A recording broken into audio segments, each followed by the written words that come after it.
If you've followed some of my other shows on the Jupiter Broadcasting Network, you might have noticed that I'm doing a bit of gaming soul searching these days.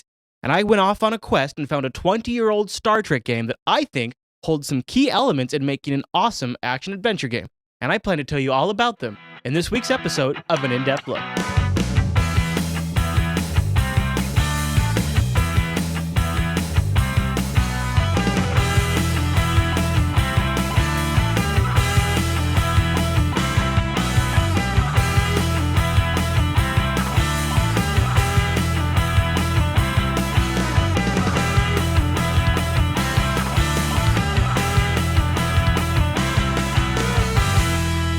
I'm excited to get a chance to tell you guys about this game, and this episode almost didn't happen. I've had power outages all week due to heavy snow and ice rain, or frozen rain, whatever that's called. But thankfully, I got a few moments out here on Friday, right before this show needs to be published, to record this episode for you. So here I'll talk about Star Trek: The 25th Anniversary. Now, remember, this game is 20 years old. I was a young lad when I played it. I really wanted to find out if it would hold up, so let's take a look. Star Trek: The 25th Anniversary was originally released in 1992. Now, the version that I got my hands on was the enhanced CD-ROM version, which included voiceovers from the original cast and all other kinds of goodies. Instead of a game in which you simply rehash events that have been modified into playable format, Star Trek: The 25th Anniversary presents you with all new scenarios that run in the same vein as the original TV version. Although the game's graphics are clearly unspectacular by today's standards, they serve their purpose well. They were able to bring scenes to life the TV show's budget would never have allowed for. You got to see things like destroyed sets and amped up versions of places that otherwise are familiar in the show, only brought to 11. Now, the CD version of this game is really where it sung, because you got the actual voiceovers of the actors, which at certain points in the game, gives it sort of a cinematic TV-like experience, sort of like I've experienced with Star Wars: The Old Republic.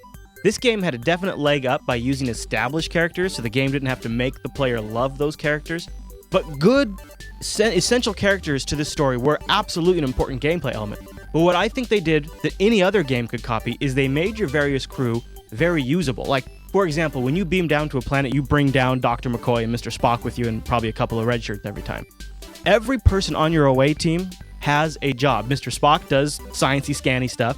Dr. McCoy does the medical stuff you'd expect. And they even have dialogue exchanges that seem like they're taken right out of the TV series. As expected, Captain, the source of power emanations lies beyond that door.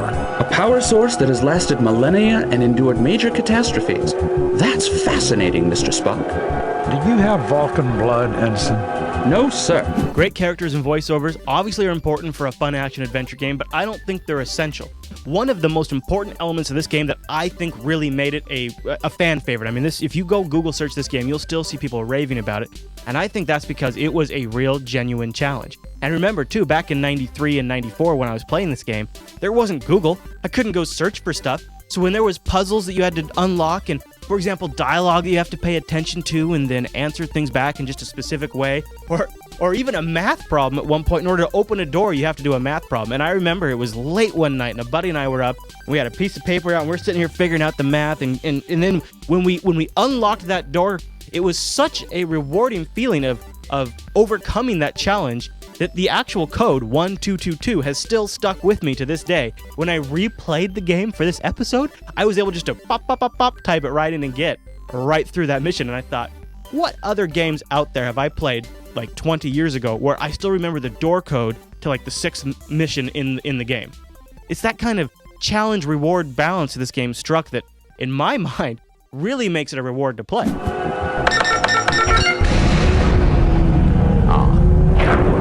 I see you deduced that 10200 in the Lucre's Base 3 was equal to their sacred number 99. When you launch the game after the title sequence, you're thrown right into battle. No tutorial, no how-to, you're just expected to blow up another ship and do a good job. Thankfully, you don't have to, but they expect you to, and you get more points if you complete the game. And that is sort of a metaphor for how this entire game works. They just expect the player to be smart and figure it out. And it's rewarding. Great characters, a real challenge, but it's also the story. In fact, the writers that were brought into this game treated it like it was the 4th unaired season of the TV show.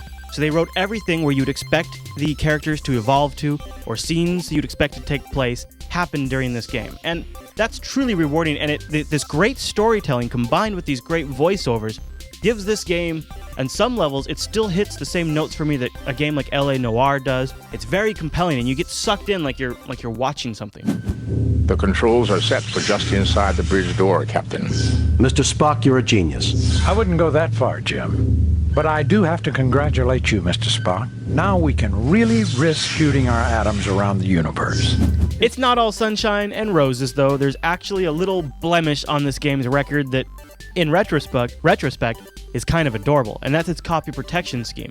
It's not some advanced DRM scheme where they use rootkits to hide stuff from you. It's much more straightforward than that. The game has a map, and if you want to travel somewhere in the game, you have to refer to a grid in the manual. And they did this because floppy disks were so easy to copy back in the day that they figured the only way they could really prevent piracy is if you actually had to have a printed version of the manual to go with those disks. Now, of course, this isn't a great protection scheme, and as we now know with the internet, you can Google search this manual and find a PDF posted online in pretty much no time flat.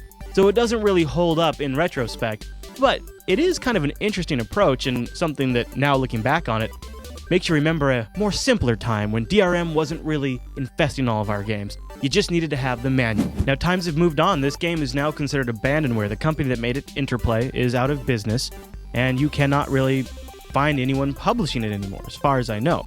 Now, I don't know how this falls in the whole legality of things, but I believe the abandonware is free and legal to download. So I'll include links in the show notes where you can grab a copy of this game and a DOSBox emulator to play it for free. It is a great game and one that I recommend everybody play through. Just get an idea of how some of these early games have inspired future games. Also, a couple of interesting bits of trivia about the game. One is kind of a downer. It was one of DeForest Kelly's last role. He's the actor who plays Dr. McCoy. He only recorded a couple of other things until he passed away. And then also, there's an interesting element where you come across a familiar Star Trek character. His name is Harry Mudd, only in this game, he's always blacked out, standing in the shadows. I remember as a young player, I didn't really ever kind of get why Harry Mudd was sort of blacked out. Why can't I see him? Why do they have him in the shadows? It turns out that the actor had died, and they couldn't get the rights to his likeness that Paramount required. And because this was a Star Trek franchise game, they wanted to stay as close to the IP as possible.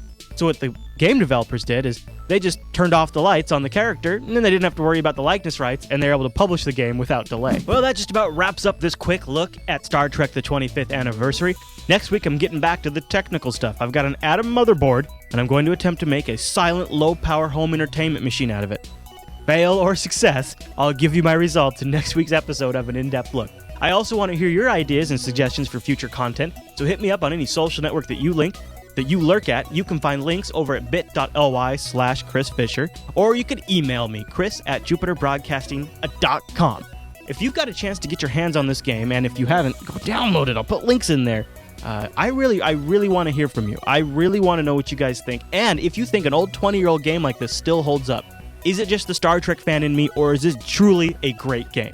I happen to think it's the former, and I also think that if Interplay was still around, they can make a killing releasing this thing for iPads and Android tablets, because it's all touch, or in the game it was click, but it could all just be tap away, and you could have an awesome action-adventure game on a mobile tablet.